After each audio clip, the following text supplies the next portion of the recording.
Good evening, everyone. Stephen Butler from McElveen Buick GMC. Just wanted to take a few minutes this evening just to recap, my findings from my road trip. The recent road trip I took with the Hummer EV from Green Bay, Wisconsin to Charleston, South Carolina. 1,125 miles, about 22 hours behind the wheel. And what I really wanted to focus on this evening was just sharing, what I found to be, practical with the charging aspect of the vehicle. I think everyone will find that the range is right in line with what GM claims, it can do. So I had no problems with the range at all. Hot summer days, I drove the car like I would drive a normal car, and the range was right in line with what they claim. I got around 295 to 305 is kind of the zone that I calculated that I averaged on the trip. So I was very pleased with that. Charging, I wasn't disappointed with the charging. What I found with the charging is there needs to be more clarity when it comes to the Hummer EV with the charging. What I mean by that is it's almost as if the Hummer EV needs its own standard, as it pertains to charging. One of the neat features of the Hummer EV is you've got the Google connected services, and so let's say I hit the button and tell it to route Charleston, South Carolina, and of course it's going to route it for me, and it's going to obviously tell me that intuitively that I don't have enough battery juice to get to Charleston. So it's going to tell me that I need to choose a charging stop along that route. And once you hit that button to do that, it's going to bring you, a caterpillar kind of drop down on your navigation screen of charging stations, and they'll number them 1 through however many there are, 1 through 10. And, with 1 being the closest and 10 being the furthest away. And they're going to rate them by word descriptions, speed-based, slow, fast, and very fast. And this is the one area where I feel like my very first introduction to it, I realized that language is not adequate for the Hummer EV. So, first of all, GM could probably take slow off, because realistically, they'd be doing a customer a disservice if a customer pulled over to actually stop at one of those slow chargers, because it's not worth the stop there. So, I guess you can consider, in case of emergency only, or that type of thing, but that just, you can ignore slow right from the get-up.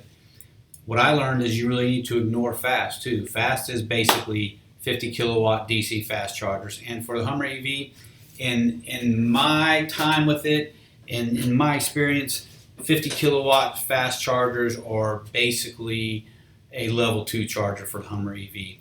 First of all, what I learned is that you're never going to get, the output, the throughput, throughout the cycle of charge with any charger. Any single one, 50 kilowatt, 150 kilowatt, 350 kilowatt.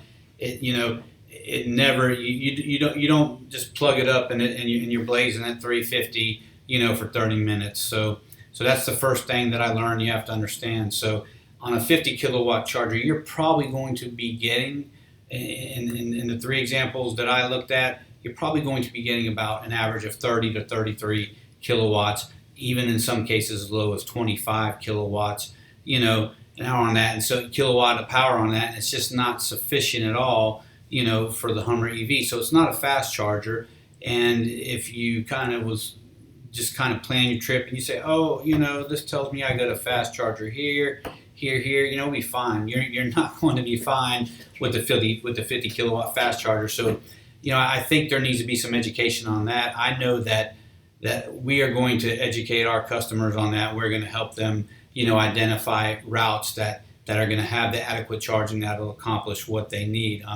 So the adequate chargers for the Hummer EV, in my experience, are 150 and 350 kilowatt. 150 will do, 350 ideal. 150 I found was still performed, in the 2 examples I had, still performed, really well, because I found that the 150s, held the output the best. I found them hovering around the low 130s, and it's charging there. And doing that, you can find yourself, going from 20% to 80% in not a very long time. It was an hour, I averaged about an hour a time on the 150s, which I was impressed with, to go from 20-something percent to 80%, around 20% to 80%. So that wasn't too bad. The 350s, what I found was that is definitely the fastest, and they are your friend, and you need to hunt them out and plan them out on your route. But it's not 30 minutes. I was waiting for that miracle 30-minute boot up, and it just I don't see that. Maybe I just ran through 7 or 8 or 9 chargers that weren't adequate enough. But in my experience, I don't see that ever being the case. So when you get into a 350 kilowatt charger, you'll start off in the low threes, but you'll taper quickly down into roughly you'll find yourself in the low twos, and you'll find yourself there for a while before you get down to around the 150, 170 mark. And depending on the charger, you can just see that fluctuation. And I get a lot of questions about that. I posted some screenshots on the GMC Hummer EV Facebook page, and I got a lot of questions, and even some of them, I get obviously there's some electrical engineers out there who are kind of wanting to dig deeper with me, and I'll be the first to say, hey, I'm not an electrical engineer. I didn't.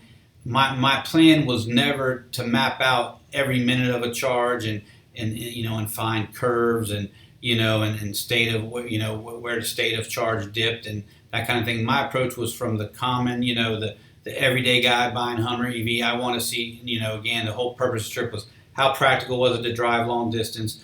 How easy and readily available were the charging stations going to be. Just basically the charging infrastructure. Is it enough to accommodate that type of trip? And the answer I found was it was practical enough for me, as long as you know that you have to seek out the 350 kilowatt and 150 kilowatt chargers. 50 kilowatt again is very close to level 2 for that vehicle.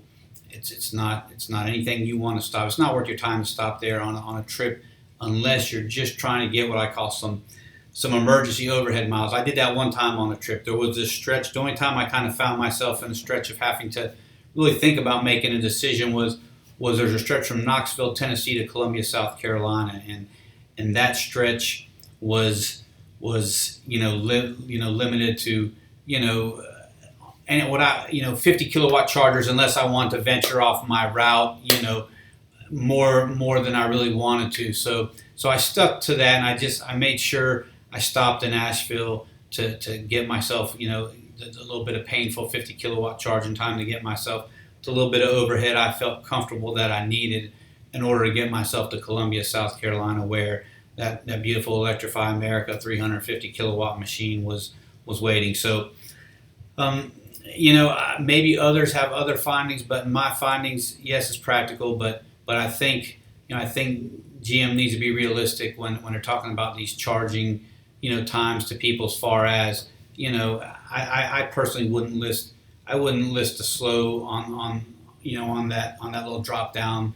I wouldn't have anyone mistakenly route to there. I wouldn't have anyone mistakenly find themselves in a crunch and think that a fast was going to be good enough when maybe they passed up a very fast another 20 miles down the road, and they found themselves sitting for 8 hours to try and pick up 80, 100 miles. I mean, it's just not going to be a fun trip in that aspect. So I enjoyed the trip. First of all, the Hummer EV is such an impressive vehicle. It's just it's a very impressive looking vehicle. The wide, aggressive, kind of stocky stance just stands out and looks great. I think GM hit a home run with that.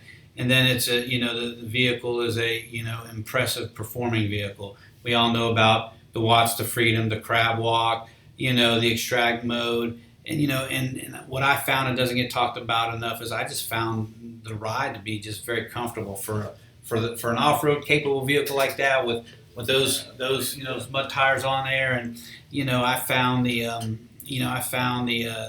ride to be nice and smooth, and the seats are comfortable. So no complaints from me whatsoever. I couldn't find one thing I said, I wish they would have maybe done this or that. I was thoroughly impressed by the Hummer EV, and I love it. I enjoy driving it, but for day-to-day driving, it would never be an issue. Level 2 charging at your house, level 2 charging at a hotel, that's kind of overnight charging. A 50 kilowatt charger is basically the same thing for Hummer EV. Hook it up overnight, let it run, pick yourself up 120, 150 miles, replenish yourself. But on a long trip, you cannot make a long trip in this vehicle without 150 and 350 kilowatt chargers. My average time on a 350 kilowatt charger to go from somewhere 15-20% to 80% was about 45 to 50 minutes. So it takes about 45 to 50 minutes to get there.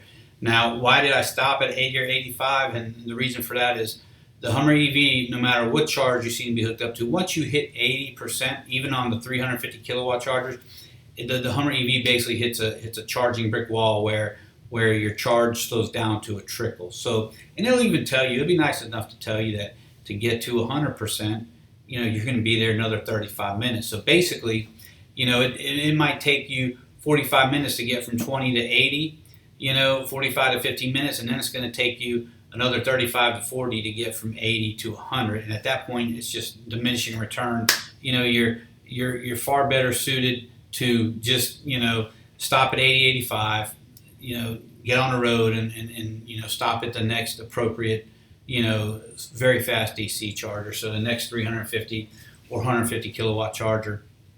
One thing, Jim could possibly look at doing is I'd like to see them go to a number menu and not a word menu. What I mean by that is, all the chargers are identified by their power. If you go to, whether it's Electrify America, EasyGo, if you go there, they're going to say, this is you're going to see the number on the charger, 350 kilowatt, 150 kilowatt, or 50 kilowatt.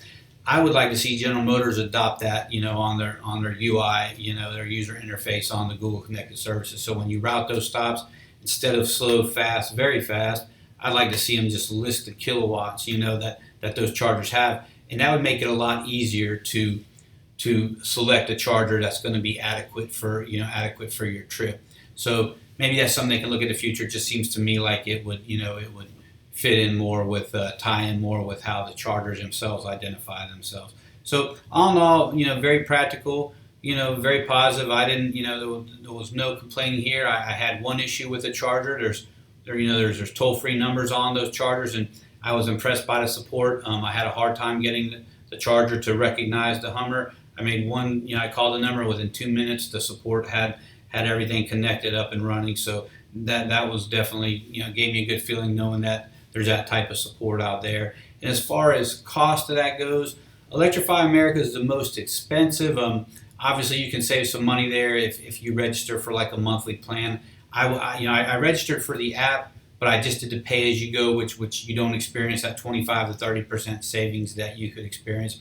I found EasyGo to be definitely the best priced. I stopped at one EasyGo 350 kilowatt. I charged for 50 minutes, and it only cost me $18. And again, that was without their discounted tier for having a subscription with the membership. So I thought that was fantastic. The only problem with EasyGo was there just wasn't enough 350 kilowatt chargers on my trip. That was the only one that made any sense for me to stop at, and the rest of theirs were 50 kilowatt, which again, for the Hummer, this is no bueno. So, just in short, it just seems like I said, the Hummer has its own, charging scale that needs to be adhered to, especially on a long trip. I wouldn't hesitate to take a long trip on the Hummer. I would just make sure I took my time to map out and identify those 150 or 350 kilowatt chargers, because that's what you're going to need.